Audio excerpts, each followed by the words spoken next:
sooner eat mud. He reached for the wicker basket. Well, what have we got here? Muttered the big outlaw and threw back the lid.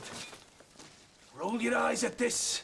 Meat pies, looks like fruit tarts, brace of pheasants. We'll eat like kings. Hands off, that's mine, muttered the prince. Was yours, yapped Cutwater.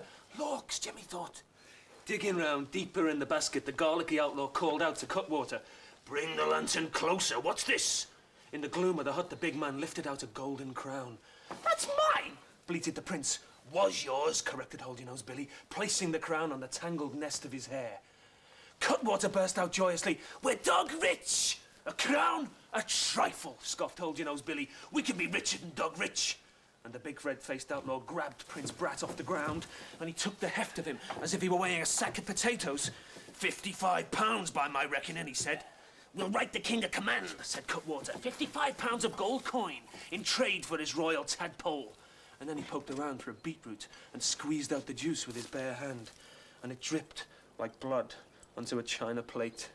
There's ink for you, Prince. Take the hawk's feather and scratch out our message. I told you I'm hungry. You won't eat a bean till you do as the document. But I can't write. And crows can't fly, erupted the big outlaw with a blast of garlicky breath. You're a prince. Kings and such like will learn to write and read as soon as they tumble out the cradle. But I can't so much as scratch my own name. And Jemmy shot the prince a calculating glance. His pesky hide hardly seemed worth saving, but a scheme had leapt into his head. Give me the hawk's quill. I'll write the words, he announced.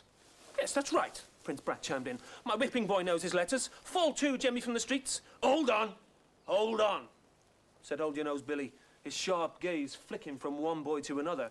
This ignorant whipping boy knows his letters, and the prince can't write his own name. Something's amiss here. What are you thinking, Billy? Asked Cutwater. I'm thinking these lads have mixed themselves up to flummox us. Jemmy tried to look as prince-like as possible. Nonsense! I'm a mere whipping boy. The big man rumbled up a laugh. Certain as eggs is eggs. You're the prince. Prince Brat's face turned red as hot iron. That ratty street orphan, he bellowed. Silence, Jemmy commanded. Can't you see the game is up? They're onto us. Hold your tongue. But I'm His Royal Highness. Lorks, Jemmy thought. The haughty prince didn't have the sense of a gnat. Couldn't he see a plan afoot? Save your breath, snapped Jemmy. Servant boy, dare you address me? Bag your head, snapped the garlicky outlaw. Give him a kick, Cutwater, if we hear another peep out of him. Hand me the hawk's feather, said Jemmy. I'll write my papa, the king.